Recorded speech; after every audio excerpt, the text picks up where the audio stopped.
Welcome back to the main stage and the MOTORFEST Walk of Fame. It's the place to be if you really want to become a MOTORFEST legend. Each month is a chance for your name to be marked onto the stars. Here's the MOTORFEST legend of last month. This month, a new legend rises to the challenge.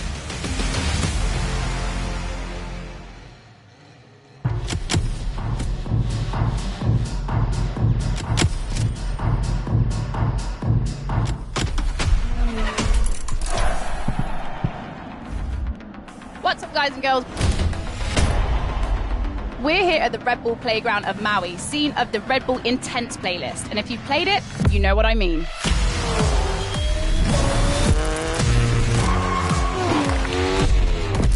Okay, we're very far from finished. Things aren't so bad in Hawaii after all. So why leave now? Red Bull has invited you to an adrenaline-filled Red Bull main stage season.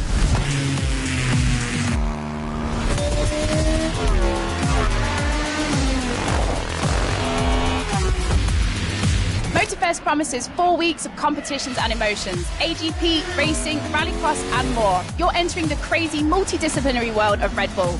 It's just beginning and I'm so excited.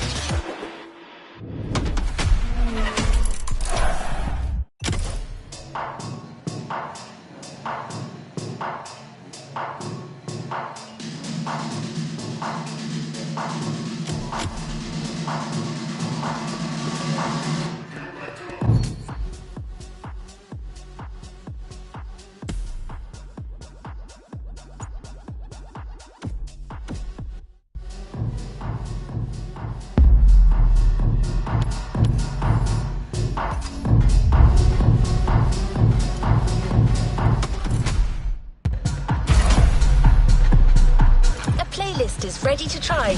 Let's go try it.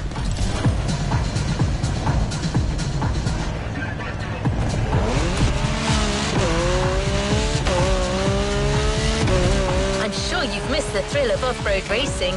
Well, then you'll be happy to sign up for this new expedition.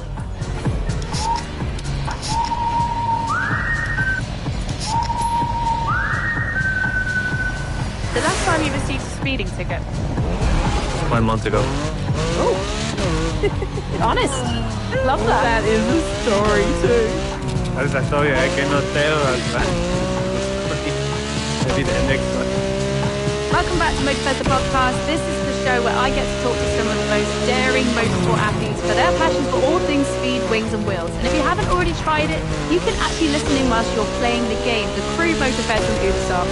My name is Becky Evans, and in today's episode, we're talking to some serious all-terrain motorcycle adventurers, Argentinian World Rally Champion Luciano Benavides, and his champion teammate, Australian Daniel Chucky Sanders. These are absolute warriors on two wheels, most notably the KTM 450 Rally Factory. Not your normal motocross bike, and according to Daniel Sanders, it pops and barks like an angry dog.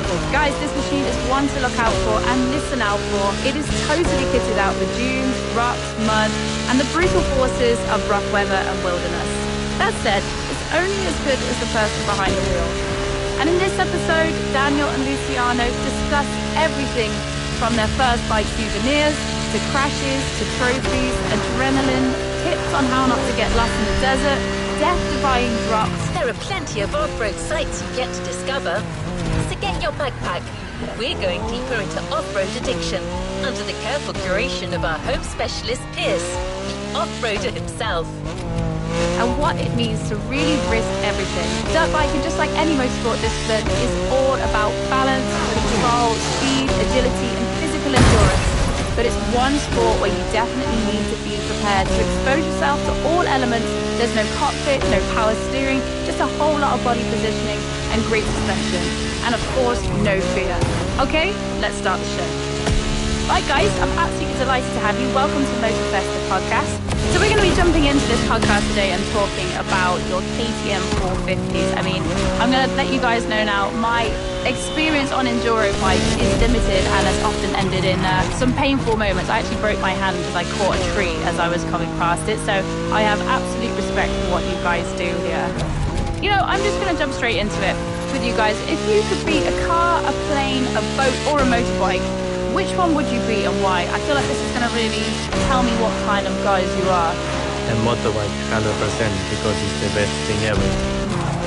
And Daniel? I was thinking a plane because it's, there's no impact really. There's turbulence, which is rough, but I'd still go the motorbike because I like hitting the ground and feeling pain, so it's brutal. Luciano, when you started riding, did you ever think that you would end up competing in the Dakar, or was that always the goal? No, honestly, when I started super young, and then I remember I watched Dakar at my hometown, Salta, in Argentina. And I remember we went there with my family and friends. We camped one night, and then we watched Dakar passing the next day. It's like a famous canyon where the Dakar was passing there, and I remember watching the top guys in the bikes. It was amazing because when I saw that race, the atmosphere, the adventure, I said, sure I want to be there one day. But at the moment I was racing enduro, and since then I said I will do my best to try to be there one day. But at that moment it was feeling a little bit like far, and yeah, with the time was coming and getting the opportunity from KTM, and then yeah, I joined the rally team, the rally program, and then I did my first Dakar in 2018. I had 22 years old, so I was quite young for Dakar, but yeah, it was a long way. I want to hear about the first memory that you can actually remember of getting on a bike. Daniel, I'm going to start with you. Yeah, Christmas morning, I think, throwing on the helmet and the new goggles and new glove, and sitting on the bike for the first time, and it was pretty scary because straight away I started on a bike with the clutch and gears. It wasn't an automatic bike, so yeah, my dad put me straight in the deep end, and you just had to learn how to swim and ride, and it wasn't on a flat property. This is Off-Roading Addict Volume 2, the MOTORFEST series. The island still has a few secrets to unveil. You'll see. We live on some hills and grass, so it was pretty scary to learn the clutch and yeah, the throttle action as well. So it was cool, but yeah, the whole handlebars and that, and the big peaks compared to the bicycle that you ride as a kid, a BMX or something, and having an engine do the work for you, and it's all in the palm of your hands to twist the throttle. That's probably the cool, easy sort of adrenaline thing that I got to learn that day, and have that feeling, the first feeling of controlling my own power, I guess. So that was pretty cool morning. And Luciano, your earliest memory of getting on a bike for you, was it with your big brother or was it with your dad? Yeah, my first memory is one race, my first race. I remember, I think it was me and probably 3 or 4 more guys. And then I remember I started the race and I crashed. And when I crashed, I was completely lost. And then I remember that I picked up my bike super fast, and when I started again, I was 10 times more motivated than before, and I passed the other guys, and they were actually faster than me. But then because I crashed, I had so much motivation to come back from that. And then yeah, it was a super cool memory because I had also the first trophy from this race. And I remember the adrenaline that this race gave me was something super special. Would it be correct saying that you guys both lived in quite rural areas, so it kind of helped give you a type of terrain that you could train on? Yeah, like I lived on like 40 acres on the house, and so that and grass and hills and stuff. So, and then I was fortunate enough that we had like 300 acres of bush and forest behind the apple farm. So we had events there, like enduro races there, so I got to grow up and watch this and then train on these tracks and practice on this property we had from the family. So I was super lucky, but there's definitely no desert where I live, and the situation.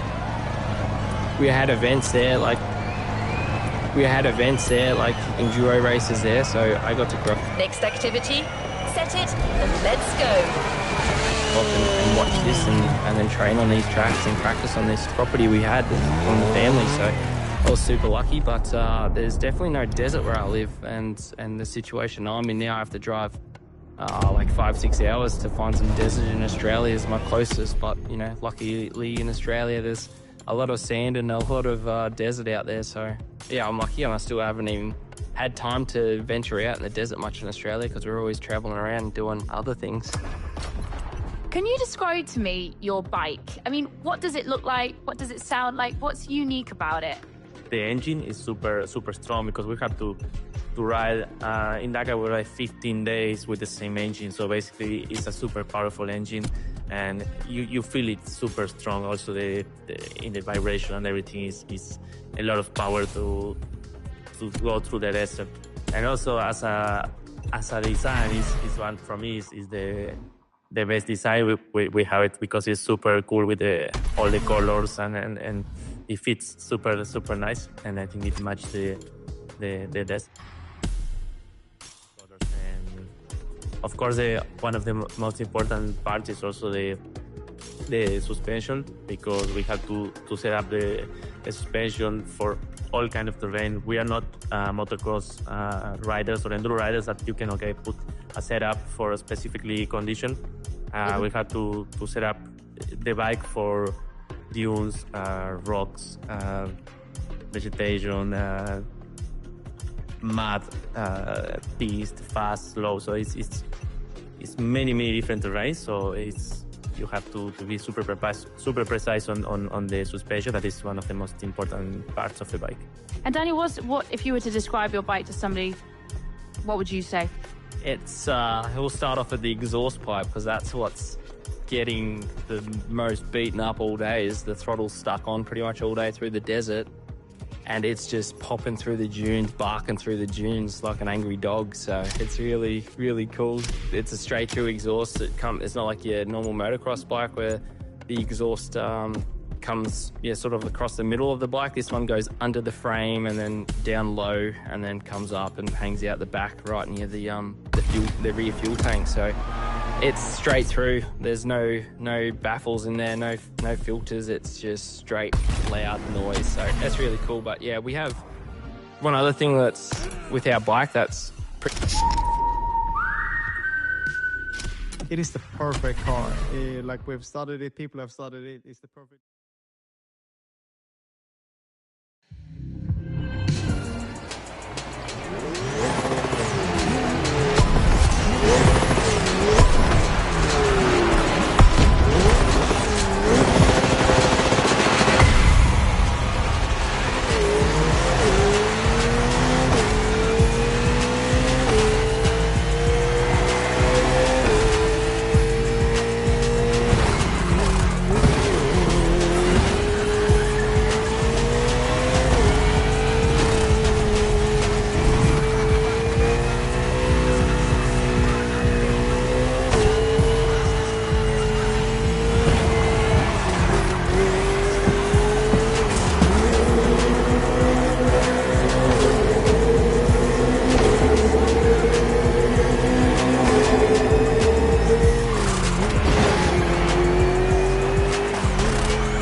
there's been time where I was working 12 to 14-hour days.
We started, and I was like half an hour into the app, like just.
Back to the interview.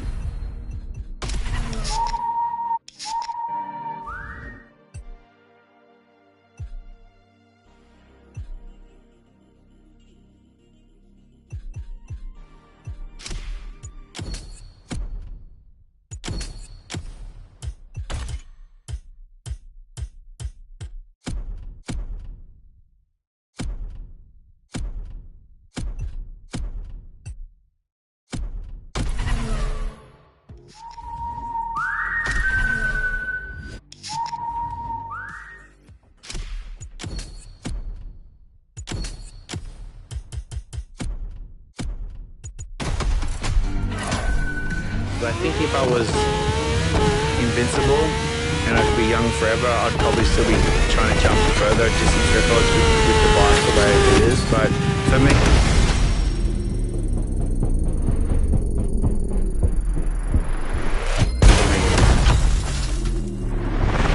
and that's all I'm working on. So I'm not here to replicate nothing, to do shows around the world. I think those days for me are gone. I just want to do my masterpiece, right? That's all I'm working on is my masterpiece, and then I'm done. My name's Becky Evans, and welcome to MOTORFEST,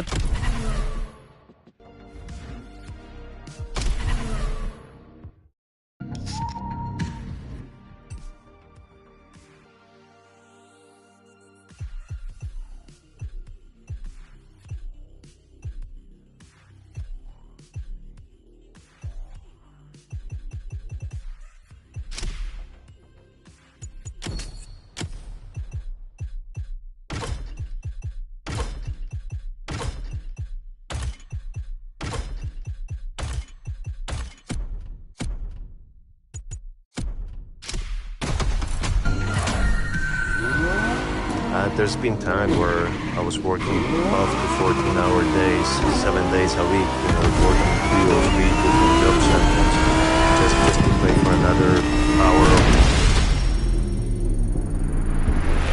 flying and another flying lesson.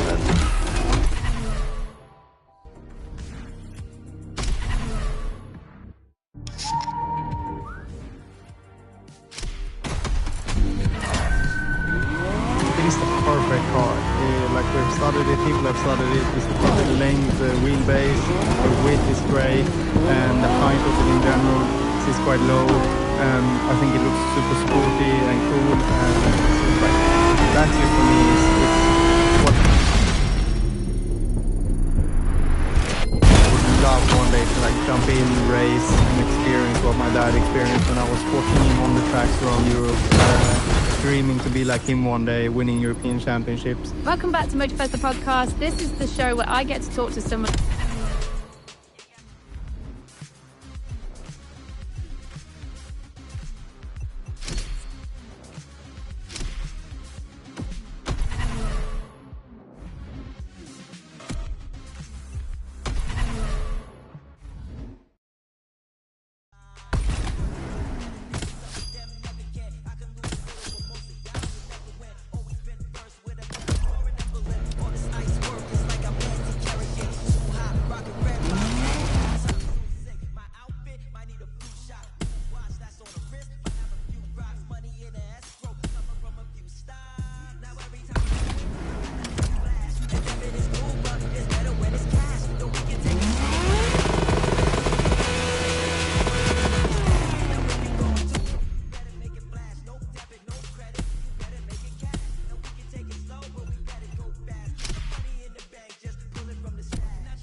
Set your sights and let's start the show.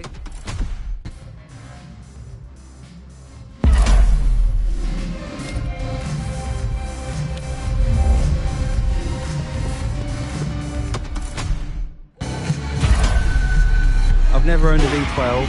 But I'd say my dream car now is a Let's not be too picky, driver. Ferrari F12 TDX, which is an NAV12, but it's front. Signing in. Want to give this one a try? I've never owned a V12. Ready for the next objective? Good to go. I'd say my dream car now is a Ferrari F12 TDX, which is an NAV12, but it's front engine. But I think they're unbelievable, death trap, savage looking things, and I'd love to drive one or own one. Beautiful. I would go for 812 Competizione just simply because that is the most aggressive fucking Ferrari in the world. I just think it's so sick. I'll probably get humdrum and quarter for saying this. I actually prefer it over the TDF. I prefer the 812, so sorry. What's happening, guys? My name is Becky Evans and welcome to MotorFest, the podcast, brought to you by Red Bull and Ubisoft's iconic game.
The last time you received a speeding ticket? 1 month ago.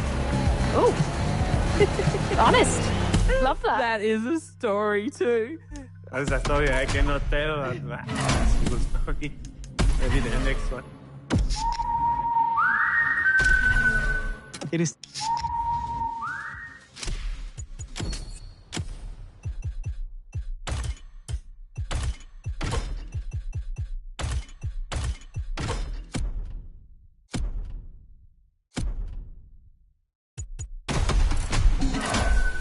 I would say I use like a jet, like you can see the fire from the exhaust, like full time. You risk your life, it is what it is, like, and hopefully you get a good machines. I want to have like proper missile, and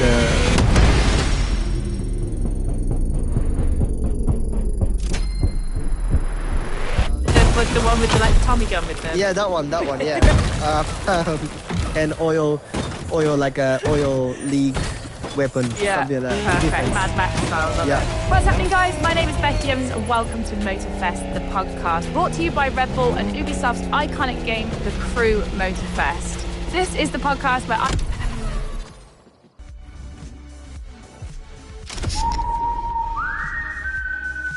I started Drift Masters with 620 natural aspirated horsepower, and in Riga I was clutch kicking in 5th gear. Yeah, I remember the same. I was the same as well. Yeah.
The podcast continues. I started Drift Masters with 620 natural aspirated horsepower, and in Riga I was clutch kicking in 5th gear. Yeah, I remember the same. I was the same as well. Yeah. Like coming around the turn. Wow!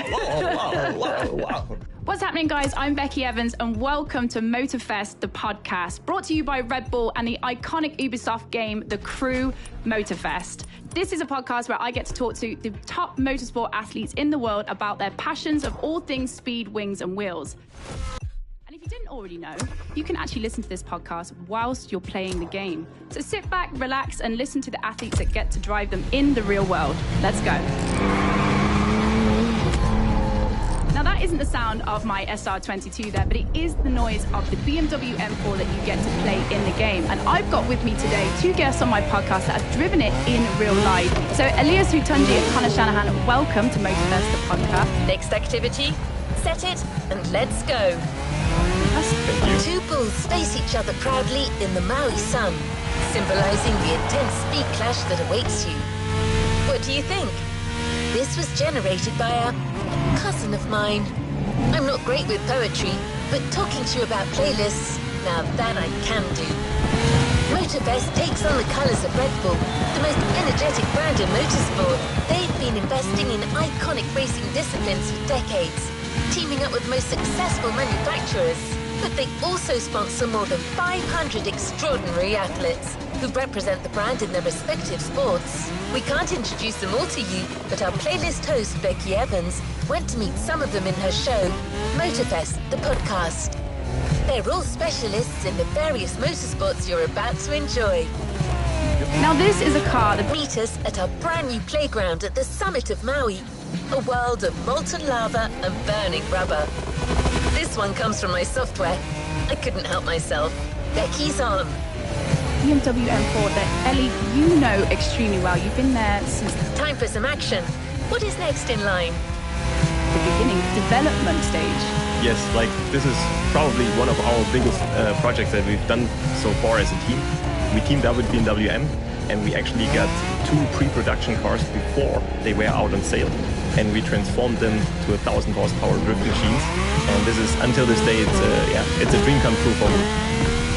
So I'm going to throw it back here, Ellie, to the first time I actually met you.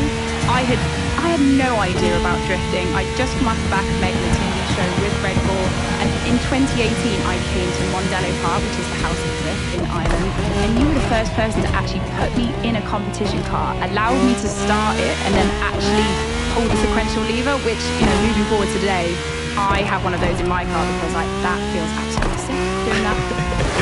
Yeah, this was the good old trusty E30 with the big V8 inside. I really love that car. And you might remember that actually the steering wheel was a little bit off-center, a little bit crooked. And when I was sitting inside, I actually had to sit like this because the roll cage was a little bit too close to my helmet. But the thing is, like, when we built the car, I felt it like, and I was like, oh, that doesn't feel right. 3 minutes in the car, gone. Next time in the car, I couldn't even realize that it was crooked, but the car is so much fun. And as you said, like, just feeling like when you press the clutch and put the first gear and you hear this clonk, you can already feel like, okay, this is business. This is serious business now. I'm telling you guys, no feeling will ever be like when you sit into one of these cars and you clank it into first gear for the first time. You're like, oh, I feel like a proper racing car driver now. Yeah. And Connor, the first time I met you, I mean, you look totally different. You were 15 years old when I first met you, 21 now. Like, you've been in this game a long time, but also not on this planet a long time, if that makes sense.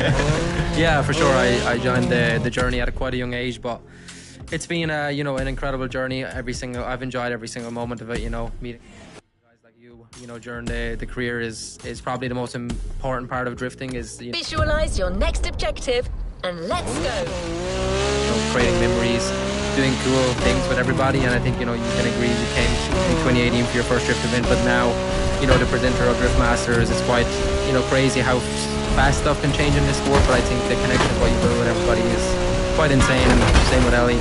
You know, I looked up to this guy when I first came to our racetrack because I was a kid who raced karts, and, you know, you go to an event and you see a guy with a Red Bull helmet and you're like, oh, that guy must be doing something good. So for me, that was kind of the first moment in drifting when I seen Ellie and Joe. I was kind of, you know, had to step back and being like, damn, I wouldn't mind being a Red Bull athlete one day in this sport, and it's cool how far it progresses. So yeah, it's great moments for sure. Ellie, do you remember the first time you met Connor? Yes, first time was actually in Ireland. There was a national event on the docks. Oh yeah, I didn't even know. Yes, I was there. You and your brother were driving, Jack as well. Yeah. And I saw those guys going towards walls, like with no hesitation, no nothing. Like they were no fear, nothing. And they were driving like hell. And I was like, wow. Because like in more like Central Europe where we were driving, there was like some walls sometimes, but mostly like one wall, a track or something. Most of the tracks didn't have walls, so I was not used to seeing that. In Ireland, it was basically walls all around on the docks, and those guys just hanging it in, and I was like, oh, they are proper. And next time I saw him was Drift Masters 2018. He started the event at the age of 14. He ended the event with the age of 15, and in the middle step of the podium. This was crazy, like beating James Dean back then in Płock, if I'm not mistaken. Poland 2018. This was like crazy, and yeah, well deserved. And I knew like there's a bright future ahead. That was, would you say, Connor, that was a moment that really put you on the map? Yeah, 100%, and it's kind of a funny story because I wasn't even supposed to be at that race. You know, I was still supposed to drive at the national championship in Ireland and England. My dad was still heavily involved in our program back then, and my parents were pushing to get us to that stage, but I guess, you know, to try and get paid for this sport and, you know, what follows. But it was kind of, there was a realization from my parents being like, oh, if you drive a national championship, it's actually going to cost more money than just putting on the back of the truck. And my brother was going to be driving in Europe, so I went there, and Thursday practice, I kind of just, honestly, I felt like I just became a different driver that weekend. It was kind of crazy, and it was nuts. It was the most insane, I think, night. Definitely the night what kind of was like, wow, I don't even know